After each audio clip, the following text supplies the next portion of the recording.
இந்த காலை ஜெபத்தின் மூலம் உங்களை சந்திப்பதில் மிகுந்த மகிழ்ச்சி அடைகிறேன். காரியத்தை குறித்து தான் நம்ம தியானித்து அதற்காக நம்ம ஜெபிக்க போறோம். ஒரு வீடு இருக்கு.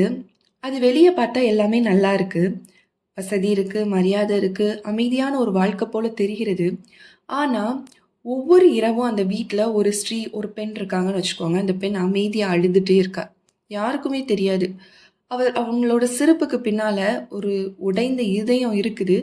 அவங்க ஜெபிக்கிறாங்க, ஆனா பதில் இல்ல. காத்திருக்கிறாங்க, ஆனா மாற்றம் இல்ல. தேவனே என்னை மறந்து விட்டீரா என்று அவங்களுடைய இருதயத்துக்குள்ள கேட்டுக்கிட்டே இருக்காங்க. ஆனா ஒரு நாள் தேவன் அந்த வீட்டோட கதவை தட்டினார். அந்த நாள் முதல் அவங்களுடைய வாழ்க்கை சாதாரணமா இருக்கல. அப்படியே அவங்களுடைய வாழ்க்கை ஆரம்பிச்சுட்டு இருந்துச்சு. இந்த நாள்ல இந்த செய்தியை கேட்டுட்டு கொண்டு இருக்கிற ஒவ்வொருத்தரோட வீட்ல ஆண்டவர் இன்று வாசம் பண்ண போகிறார். உங்களுடைய வாழ்க்கையும் இந்த மாதிரி இருந்துச்சு அப்படின்னா இன்று மாறப்போகுது. ஒரு ஆசீர்வாதத்தின் வாழ்க்கையா உங்களுடைய வாழ்க்கை மாறப்போகுது. விசுவாசத்தோடு இந்த ஜெப வீடியோல என்னோடு கூட நீங்க கேட்டுக்கொண்டே வாங்க. கர்த்தர் நிச்சயமா உங்களுடைய வாழ்க்கையில ஒரு பெரிய அற்புதத்தை செய்ய போகிறார்.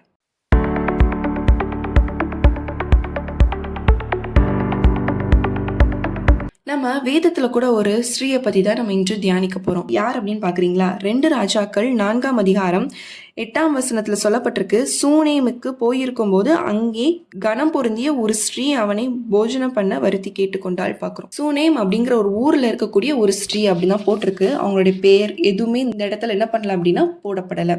அவங்களுடைய பேர் மறைக்கப்பட்டிருந்தாலும் அவங்களுடைய கண்ணீர் என்ன பண்ணலன்னா தேவனிடத்துல இருந்து மறைக்கப்படவில்லை. ஒரு நாள் எலிசா தீர்க்கதரிசி என்ன பண்றாருன்னா அந்த ஊருக்கு வருகிறார். அந்த பெண் அவங்கள பார்த்த உடனே ஒரு விஷயம் புரிந்தது. இது தேவனுடைய மனுஷன், தேவனால் அபிஷேகம் பண்ணப்பட்ட மனுஷர் எலிசா அப்படிங்கிறது அந்த ஸ்ரீக்கு என்ன பண்ணுது புரியுது. அவ என்ன பண்றா அப்படி பாத்தீங்கன்னா அவரை வீட்டுக்குள்ள அழைக்கிறார். வீட்டுக்குள்ள அழைச்சி என் வீட்டுல உணவு சாப்பிடுங்க அப்படின்னு சொல்லி உணவு எல்லாத்தையும் கொடுக்குறாங்க. அவருக்குன்னு தனியா ஒரு செப்பரேட்டா ஒரு ரூமும் அரேஞ்ச் பண்ணி கொடுக்கறத நம்ம பாக்குறோம். ஆனா கவனிங்க, அவ எதையுமே கேட்கவில்லை, எந்த எதிர்பார்ப்பும் இல்லை. ஏன் தெரியுமா? நீண்ட நாள் காத்திருந்து இருதயம் சோர்ந்து போயிருச்சு. எப்படியும் இது ரொம்ப நாள் ஆயிடுச்சு. குழந்தை இல்லாத ஒரு குறை அவங்களுக்கு இருக்கு. ரொம்ப நாள் ஆயிடுச்சு, ரொம்ப வருஷம் ஆயிடுச்சு. அதனால அவங்க எதுவும் எதிர்பார்க்கல. பட் தேவனுடைய மனுஷன் அப்படிங்கிறதுனால நல்லா விசாரிக்கிறாங்க, நல்லா கவனிக்கிறாங்க. அவங்களுக்கு என்னென்ன தேவையோ அது எல்லாமே கரெக்டா செய்து கொடுக்கறத நம்ம பாக்குறோம். சில நேரம் நம்மளும் அப்படிதான் அழுது ஒரு கட்டத்துல என்ன பண்ணா ஜெபிக்க கூட மனசு வர. சரி, நம்ம அழுது ஜெபிச்சிட்டோம், இதுக்கு பதில் இனிமேல் அவ்வளவுதான் அப்படின்னு சொல்லி நம்ம விட்டுற ஒரு விஷயமா கூட இருந்திருக்கலாம். இப்ப பாருங்க, ஆனா தேவன் அவளுடைய கண்ணீரை அமைதியா பார்த்துட்டே தான் இருந்திருக்கிறார். ஒரு நாள் எலிசாட்டு கேட்கிறாரு, இந்த ஸ்ரீக்கு நம்ம என்ன செய்யலாம் அப்படின்னு சொல்லி கேட்கும் போது அப்போதான் தெரிந்தது அவளுக்கு குழந்தை இல்லை அப்படிங்கிற ஒரு விஷயம். யாருக்குன்னா எலிசாக்கு அப்பதான் தெரியுது. ஆனா அவ அதை வெளியே காட்டல. அப்போ பாருங்க, அவருக்கு சர்வ் பண்ணியிருக்காங்க, எல்லா விஷயமும் செஞ்சிருக்காங்க. ஆனால் அவருக்கு என்ன தெரிலனா அவளுக்குள்ள இருக்கிற அந்த வேதனையை காமிக்காம அவ முகத்துல அவ்வளோ சந்தோஷத்தோட இருந்திருக்கிறதுனால தானே அவருக்கு அந்த குறைங்கிற ஒரு விஷயமே தெரியல. அவக்குள்ள ஒரு குறைபாடு இருக்கு, அவங்களுக்குள்ள ஒரு விஷயம் இல்லாம இருக்கிறனால அவங்க ஃபேமிலி இன்னும் கம்ப்ளீட் ஆகல, ஒரு இன்கம்ப்ளீட்டான ஃபேமிலியா அவங்க ஃபீல் பண்றாங்க அப்படிங்கிறது அவருக்கு தெரியல. அப்ப என்ன பண்றாரு அப்படின்னா எலிசா அந்த ஸ்ரீயை பார்த்து சொல்றாரு, அடுத்த வருடம் இந்த நேரத்துல நீ ஒரு மகனை தழுவுவ அப்படின்னு சொல்லி வார்த்தை அங்க சொல்லப்பட்டிருக்கும். அதாவது நீங்க 4ஆம் அதிகாரம் 16ஆம் வசனத்துல பாத்தீங்க அப்படின்னா, ஒரு பிராண உற்பத்தி காலகட்டத்திலே ஒரு குமாரனை அணைத்துக் கொண்டிருப்பாய் என்றால் அதற்கு அவள், எது தேவனுடைய மனுஷனாகிய ஆண்டவனே, உமது அடியாளுக்கு அபத்தம் சொல்ல வேண்டாம் என்றாள். அந்த ஸ்ரீ கற்பம் தரித்து எலிசா தன்னோடே சொன்னபடி ஒரு உற்பவ காலகட்டத்தில் ஒரு குமாரனை பெற்றாள் அப்படின்னு சொல்லி நம்ம இங்க வேதத்துல பார்க்கிறோம். இப்போ இதுல என்ன சொல்லப்பட்டிருக்கு அப்படின்னா, எலிசா தீர்க்கதரிசி சொல்லிட்டாரு, நீ அடுத்த ஒரு காலத்துல நீ ஒரு கற்பம் தரிக்க போற அப்படிங்கிற ஒரு விஷயத்த, ஒரு ஆசீர்வாதத்தை சொல்லிட்டாரு. ஆனா அந்த பெண் என்ன பண்றாரு பாருங்க, அந்த ஸ்ரீ உடனே அதை அக்செப்ட் பண்ணிக்க முடியல. ஏன்னா இப்படி ஒரு ஹோப்பான ஒரு விசுவாசம் கொடுக்கக்கூடிய ஒரு வார்த்தையை சொல்லி நான் அதை நம்பி இருந்து லாஸ்ட் எனக்கு அது கிடைக்காம போயிடுச்சுன்னா இன்னும் எனக்கு வேதனை உண்டாக்கும். ஏன்னா அந்த ஆசீர்வாதத்துக்காக நான் பல வருஷம் காத்திருக்கிறேன். இப்போ நீங்க இப்படி சொல்லிட்டு லாஸ்ட் நான் இதை எதிர்பார்த்தது கிடைக்கலன்னா அது நந்துராயிரும், அதனால பொய் சொல்லாதீங்க அப்படிங்கிற மாதிரி சொல்றான். ஆனா தேவன் சொன்ன வார்த்தை என்னாகல, வீணாகல. அடுத்த வருடம் அவ ஒரு குழந்தைய பெற்றா. பல வருட கண்ணீர் ஒரே நாள்ல என்ன ஆகுது, சிரிப்பா மாறதை நம்ம பாக்குறோம். அந்த வீட்டுல குழந்தையின் சத்தம் கேட்க ஆரம்பிக்கிறது. ஒரு காலத்துல வெறுமையா இருந்த அந்த அறை இப்போ சந்தோஷமான உங்களுடைய வீடு என்ன பண்ணிருக்கு, நிரப்பப்பட்டிருக்கு. இதை கேட்க ஒவ்வொருத்தருக்கும் தேவன் சொல்லுகிற வார்த்தை என்ன தெரியுமா? நீண்ட நாள் காலியா இருந்த இடத்த நான் திரும்ப பெற போகிறேன். எப்படி அந்த ஸ்ரீயோட வீட்டுல அந்த ஒரு சந்தோஷோட சத்தம் இல்லாம காலியா இருந்துச்சு. ஆண்டவர் இன்று உங்களுடைய வாழ்க்கையில காலியா இருக்கக்கூடிய அந்த இடத்தை நிரப்ப போகிறார். சந்தோஷத்தினால நிரப்ப போகிறார். எப்படி குழந்தை இல்லாத அந்த ஸ்ரீக்கு ஆண்டவர் குழந்தையை கட்டளையிட்டாரோ, அதே போல இந்த வீடியோ நீங்க பார்த்துட்டு இருக்கீங்க அப்படின்னா, ஆண்டவர் உங்களுக்கு ஒரு கர்ப்பத்தின் கனியை கொடுக்க போகிறார். இந்த மாதத்துல, இந்த வருடத்துல உங்களுடைய வாழ்க்கையில ஒரு அற்புதத்தை செய்ய போகிறார். சில விஷயங்கள் என்னுடைய வாழ்க்கையில தடைப்பட்டு இருக்கு, ஆசீர்வாத குறைவுகள் அதிகமா இருக்குன்னா, அந்த காலியான இடத்தை அதை ஆண்டவர் தேவைகளால், உங்களோட என்ன தேவை இருக்கோ அதை ஆண்டவர் அதால் நிரப்பி உங்களை சந்தோஷப்படுத்த போகிறார். விசுவாசத்தோடு இருங்க. அடுத்தது என்ன ஆகுதுன்னு பாருங்க. குழந்தையும் வந்துருச்சு, ஆனா திரும்பவும் பாருங்க ஒரு நாள் ஆகுது, அந்த குழந்தை என்ன திடீர்னு இறக்குது. மீண்டும் அந்த வீட்டில் என்ன ஆயிடுச்சு, சந்தோஷமா கலகலன்ற அந்த வீடு அமைதியாகுது. மீண்டும் கண்ணீர், மீண்டும் உடைந்த இருதயமா மாறுது. ஆனா இந்த முறை அந்த பெண் என்ன ஆகல, சோர்ந்து போகல. அவ குழந்தைய படுக்கையில வைத்துட்டு நேரம் என்ன பண்றான்னா, எலிசா அவங்கள தேடி ஓடுறாங்க. இதுதான் விசுவாசம். இதுக்கு முன்னாடி தீர்க்கதரிசனமா சொல்லி அவர் அந்த டைம்ல அவங்களுக்கு விசுவாசம் இல்லை, பட் ஆனா ஆண்டவர் சொன்னது நிமித்தம் ஆண்டவர் கொடுக்குறாரு.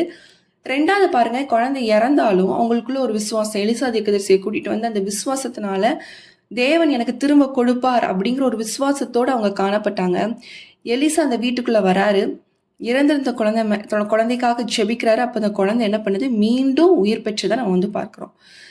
தேவன் ஆசீர்வாதம் கொடுத்ததோடு மட்டும் இல்லை, இறந்து போன ஆசீர்வாதத்தையும் உயிர்ப்பிக்கிறார். அதுதான் நம்ம இங்கே பார்க்குறோம். ஆண்டவர் ஒரு ஆசீர்வாதத்தை கொடுக்கிறார். இன்னுமே உங்களுடைய வாழ்க்கையில சில ஆசீர்வாதம் ஆண்டவர் கொடுத்திருப்பாரு. ஆனா அதுக்கு ஒரு எப்படி சொல்றது, ஒரு உயிர் இருக்காது, இறந்து போய் அது மங்கி போய் அப்படியே இருக்கும். ஏன்னா நம்மளோட ஜெப வாழ்க்கை குறைவா இருக்கிறனால அந்த ஆசீர்வாதம் செயல்பட முடியாம இருக்கும். இன்று ஆண்டவர் அந்த ஆசீர்வாதத்திற்கு ஒரு உயிரை கொடுக்க போகிறார். அது உங்களுடைய வாழ்க்கையில பெரிய அற்புதத்தை கிரியை செய்ய போகுது அப்படிங்கிறத நீங்க புரிஞ்சுக்கோங்க. அனைத்தையும் நீங்க இழந்த ஒவ்வொன்றையும் ஆண்டவர் என்ன பண்ண போகிறார் அப்படின்னா திரும்ப கொடுக்க போகிறார். நீங்க இதே விஷயத்துக்காக ஜெபித்து அந்த விஷயத்தை அப்படியே ஸ்டாப் பண்ணியிருக்கலாம். எதுக்கு ஜெபித்து அப்படின்னு ஸ்டாப் பண்ணிக்கலாம். ஆனால் என் தேவன் உங்களுக்கு ஒரு நல்ல ஒரு ஆசீர்வாதத்தை கொடுக்கறது மட்டும் இல்லை, உங்கள் வாழ்க்கையில் மறைக்கப்பட்டிருக்கிற ஒவ்வொரு ஆசீர்வாதத்தையும் ஆண்டவர் இன்று வெளிப்படுத்த போகிறார். அதை நீங்கள் பெற்றுக்கொள்ள போகிறீங்க, ரெட்டிப்பாய் நீங்கள் பெற்றுக்கொள்ள போகிறீங்க.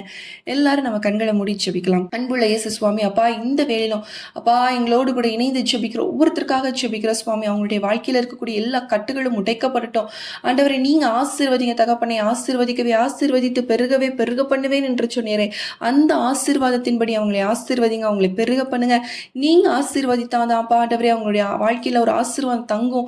ஆண்டவரே கர்த்தரின் ஆசீர்வாதமே ஐஸ்வர்யத்தை தரும் என்று சொன்னது போல அந்த ஐஸ்வர்யம் தான்ப்பா அவங்களுடைய வாழ்க்கையில தங்கி கிரியை செய்யும் தகப்பனே. அந்த ஆசீர்வாதத்தினால் நீங்க நிரப்புவீராக.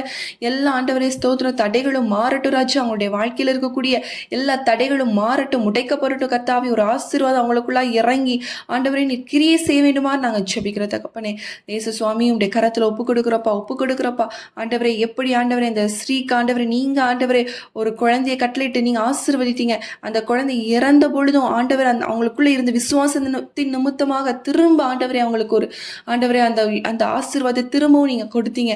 அதே போல ஆண்டவரே இதை கேட்டுக்கொண்டு இருக்கிற பார்த்து கொண்டு இருக்கிற ஒவ்வொருத்தருக்காக ஜெபிக்கிறோம். அவங்க வாழ்க்கையில இழந்த ஆசீர்வாதங்கள் பெற்றுக்கொள்ளப்படட்டும், காத்திருக்கக்கூடிய ஆசீர்வாதங்களை பெற்றுக்கொள்ளப்படட்டும். ஆண்டவரே குழந்தை பாக்கியத்திற்காக காத்திருக்கிறவர்கள் பெற்றுக்கொள்ளட்டும் சுவாமி.